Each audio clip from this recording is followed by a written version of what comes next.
Hello, everyone, and welcome to the review of Rhodes to the Top. This is the new show that is coming to TNT that's focused on AEW and everything that goes on behind the scenes. This is a reality show that really focuses on Brandi and Cody Rhodes, hence Rhodes to the Top, and also showcasing a lot of the wrestlers such as John Moxley, Brian Starks. I said Brian Starks when I meant Ricky Starks. Sorry, I was thinking of Brian Cage when I said that. But a lot of people such as Dusty Rhodes, Rebel is also in this, Red Velvet, Jade Cargill, MJF, which you have all seen in the previews.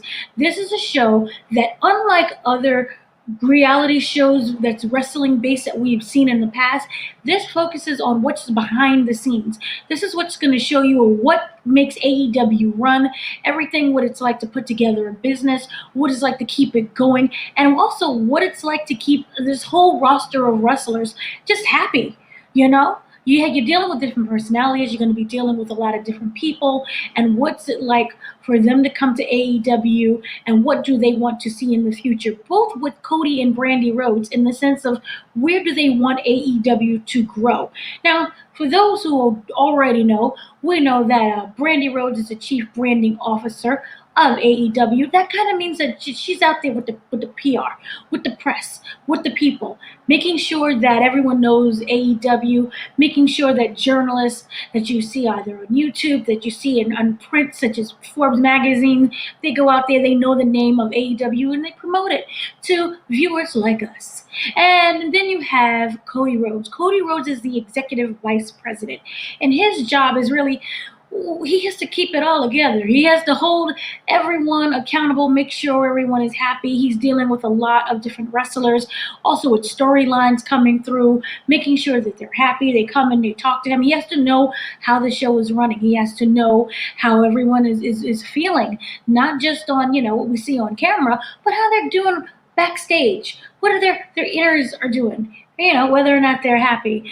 And the goal that they said that they wanted, not for the show, but for AEW itself, is to be a wrestling utopia. Now, we all know there is no such thing as a utopia. We can all strive to have a utopia like environment, which I think is more what he meant.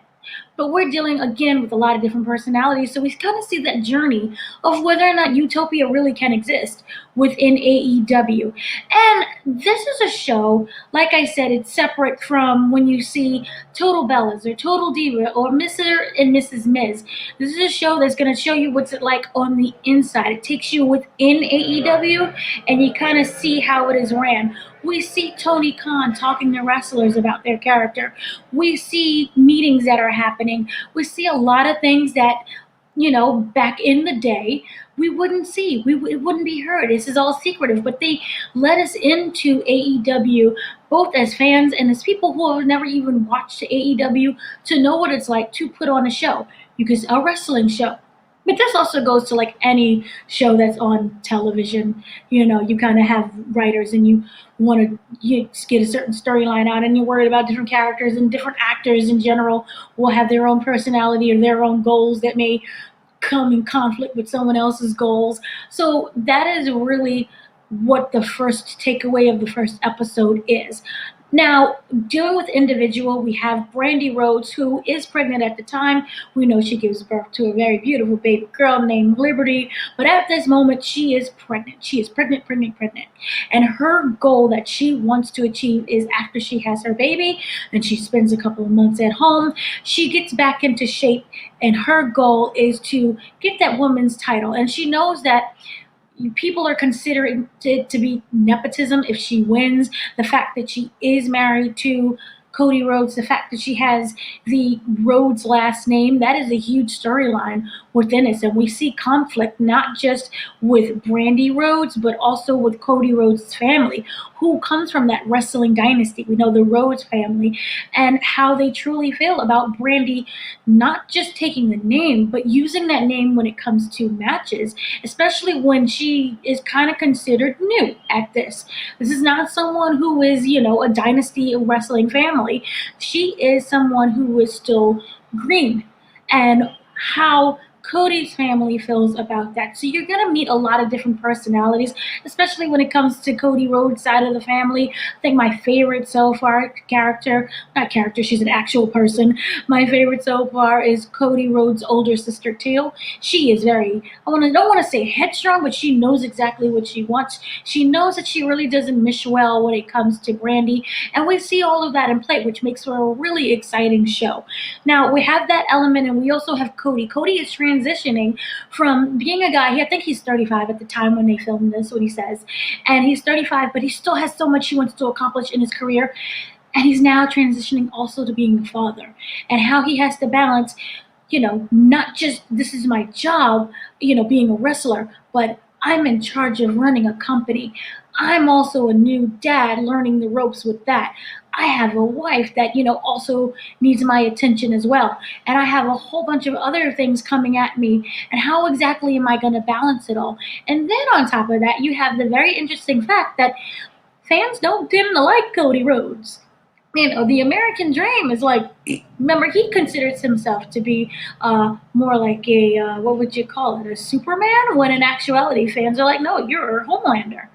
And him trying to understand why fans don't like him. And I genuinely don't know, but, it comes across as he was unlikable in the wrestling ring, not on the show. He's trying. He's really trying, and I think this show is going to probably shed a different light. Or you may just say, "Oh, is he's coming across as even more cocky, or whatever?" Or maybe just accept the heel role that we want you to have. I don't know. But one of the interesting things that I love about the show, yes, it's called Roads to the Top, but it isn't a road without the rest of the AEW roster. And you're gonna have there's a appearance by John Moxley, and he's a wee bit hungover because he had one of the matches that when you see it, the storyline, it all takes place during around Double or Nothing last year. So we're gonna follow that storyline. We follow Anthony Ogogo, the match between Cody Rhodes. And remember when he gave that passionate promo? And also, speaking of promo, they tell you what a promo is. I mean, they don't necessarily dumb it down, but they make it so if you've never watched wrestling, you're like, what's a promo? What is this? They explain to you what a promo is. They take you through Cody writing his promo and what it means to him. And we kind of get that promo what he had with Anthony Ogogo when he talks about the patriotism and talks about his baby girl and how she's a mixed race baby. And a lot of people really did not like that promo. I remember a lot of people kind of booed, and he's kind of confused about why they're booing him. But it also shows like the meaning behind that promo and what the message he really wanted to put out there, which I think kind of got lost in translation. But for us, but you see for them how they love it, and you learn why they love it so much. So that is a really interesting perspective and an interesting take that they do with that. Also, one of the things I wanted to mention is this show really highlights their wrestlers. We're talking about Ricky Stark. Ricky Stark, as you already know, he previously broke his neck, I believe, last year. And instead of sending him home and having someone else, kind of replace him and Team Taz, that whole situation, they instead put him on the mic. And as we've known from watching the show, this works really well with Britt Baker when she broke her leg. And people were kind of like, oh, okay, whatever. But when they put her on that mic and when she became a heel and when she really was into her character and really was in there and learned, everything that she needed to know about just being, she was hilarious. She was naturally funny. That relationship that she has with Tony Schiavone is like one of the best. So it's really good. I love how they did that. But with Ricky Stark, we see him transition into just being on the mic. We know he's a part of Team Taz, but he has to be a talker. And we see Ricky Stark not as the confident, cocky, arrogant guy that he portrays himself on camera. We instead see a guy who his self-esteem was knocked. I mean, you break your neck. That's not just, oh, my neck is broken. That also means I can't wrestle. Then that means someone else can take my spot. And when I return, people are not going to remember who I am. But they give him this opportunity to still be on TV. And there was a really beautiful moment between him and Tony Khan. Tony Khan comes across as completely genuine. And he seems like someone who really cares about his wrestlers. He cares about people in general. And that's kind of something what we don't see when it comes to people who are managerial or executives or run their own company. But we kind of see that I care about you. And he gives this really great speech, about why it's okay. You're going to be all right. Just go out there and talk. And this is your time to also shine. You're not going anywhere. You're not going to be replaced. And comes across as this really beautiful moment. And you see Ricky Stark really kind of fight for his self-esteem, his confidence. You broke your neck. Well, people remember who I am, but I have to still go out there. Now I have to shine even more on the mic. I'm not going to be able to wrestle. And what does that feel like to watch matches that you can't participate in? And that also goes with Brandi Rhodes. I mean, she's pregnant. She didn't break her neck, but she's pregnant and she can't wrestle. And at the time when she couldn't wrestle was when she was supposed to have that big match with Jade Cargill. And it was the mix, it had Shaquille O'Neal in it. The mixed match with the men's and the women's, and they were fighting, but they couldn't fight opposite sex because but you kind of see her missing out on wanting to be a wrestler and her wrestling, and she's determined to come back. And so, like I said, it follows her journey with that. We also see Darby Allin, as we know from previous interviews before, that he was homeless, and we see how much AEW means to him, because yes, it gives you money in your pocket so you're no longer homeless, but it gives you an opportunity to continue to do what you love. He loved being a wrestler, and it gives him an opportunity to just truly shine and to be the best that he could be. And what's really interesting is that it talks about when you drop your belt, when you have to pass the belt on to someone else. So the TNT title, as we know, it was originally held by Cody Rhodes, and then it went to Darby Allin. So Cody dropped it for Darby, and it kind of shows you what it means to drop the belt and how you're entrusting the next person to elevate it even more. And so you see this relationship that wrestlers have with a championship belt and what it means by passing the torch on. And it doesn't come across as like, I'm supposed to still be the champion and I'm the best that there ever is and was and will ever will be. But you kind of see like, I see you. You worked really hard for this, and yes, this is the belt, or I'm going to pass it on to the next person. So it kind of gives that, and it feels like it's something that was really personal, and it comes across as just really genuine. We all know that wrestling is a part of, writing is a part. We know about the creativeness behind it. So wrestling, I don't want to say, it's not real. But they do a really great job of showing the meaning behind the wrestling. We all know that wrestling is staged, it's choreographed, but these people really go through a lot. We all know about breaking bodies. We all know about concussions and CTEs and blood. And one of the things that really separates, and they show this on the show, that they're more grittier and they put their bodies through a lot more than, say, other wrestling companies. We have seen the death matches, we have seen the blood, we have seen the barbed wire. Well, they explain why, it means something to them, and how they hope it comes across to the audience. So we don't really get that. Like I said, we never really got that perspective from other wrestling shows. With And I don't like comparisons, but it's best if you have watched shows like Total Divas. It kind of focuses on the drama that's behind the stage, the drama that's behind the scenes involving all of the girls, but it comes across as being inauthentic. It comes across as like, here's your script. This is not a knock at all to Total Divas. I was on the SummerSlam episode of Total Divas. I love Total Divas. I miss Total Divas. Bring back Total Divas. But this is just something that comes across as a bit more real. And I say real as in quotations, because we all know that reality shows, they're based in fiction. There are people who are editing and cutting and like, hey, let's try this road down here and see where that leads us. And there may be scripts involved. I don't know. I'm not behind the scenes with this show. But we all know in general, there's no such thing as real reality TV shows. But they just do a really great job at highlighting that. And if you're looking for drama within the ring, we have an incident, like I said, with Jade Cargill and Red Velvet. That's really interesting, and you kind of see Brandi Rhodes having to bring everyone together and the differences of the personalities. One of the other things I really wanted to highlight was Cody Rhodes' sister is my favorite. Her name is Teal, and you kind of learn how she does not like Brandi. Their meetings have not been something of great warmth and comfort and we love you, boo kind of situation, and you're my sister-in-law, and we're sisters for life, that kind of thing. You kind of see that she was very upset that Brandi took the Rhodes name, even though Brandi asked permission for it by Dusty Rhodes. She doesn't appreciate that someone who is so green is going to attach herself to a dynasty family.